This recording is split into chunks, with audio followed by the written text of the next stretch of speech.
байқаған адам білсе керек.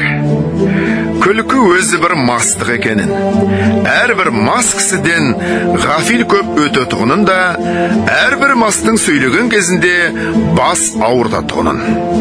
Бұлай болғанда, күлкіге салынған кісі не шаруадан, не ақылдан, не ұят келелік істен құр, ғафил көп өткізіп отырса керек. Осындай ғафилдік көп өткізіп, елемеген кісінің не дүниеде, не ақиретте басы бір ауырмай қалмаса керек. Әрбір уайым қайғы ойлағыш кісі не дүние шаруасына, не ақирет шаруасына өзгеден жинақырақ болса керек. Әрбір жинақлықтың түбі кеніш болса керек. Енді олай болғанда үнемі уайым қайғыменен жүре аламыз ба? Үнемі уайым қайғыға жан шыдай ма екен? Үнемі күлмей жүре аламыз ба? Үнемі күлмей жүруге жан шыдай ма екен? Жоқ, мен үнемі уайым қайғыменен бол демейм. Уайым қайғысыздығыңа, уайым қайғы қылдағы, сол уайым қайғысыздықтан құтыларлық орында харекет табу керек, һәм қылу керек. Әрбір орынды харекет өзі де уайым қайғыны азайтады.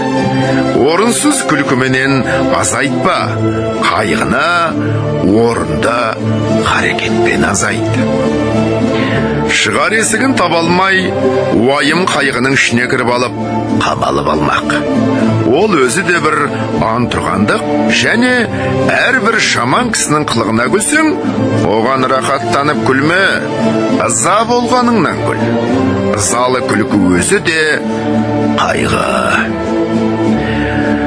Ондай күлкіге үнемі өзіңде салынбассың. Әрбір жақсы адамның жақсылық тапқанына рахаттанып күлсең, оның жақсылықты жақсылығынан тапқандығын ғибрат көріп күл. Әрбір ғибрат алмақтың өзі де мастыққа жібермей уақытымен тоқтатады. Көп күлкінің бәрінде мақтағаным жоқ. Оның ішінде бір күлкі бар ау. Құдай жаратқан орныменен іштен, көкіректен келмейді. Қолдан жасап, сыртыменен бет аузын түзеп, вай-вай күлкінің әнін сәндеп, әдемшілік үшін күлетін ояма күлкі. Адам баласы жылап туады, кейіп өледі. Екі ортада бұл дүниенің рахатының қайда екенін білмей, бірін-бірі аңдап, біріне-бірі мақтанып, есіл өмірді ескерусіз босқа, жарамсыз қылықпен қор өтіп өткізетті, таусылған күнінде бір күндік өмірді бар малына сатып алуға таба алмайды. Қулық саумақ, көз сүзіп тіленіп, адам саумақ, өнерсіз иттіңсі. Әуелі Құдайға сыйынып, екінші өз қайратыңа сүйеніп, еңбегіңді сау. Еңбек қылсаң, қара жерде береді, құр тастамайды.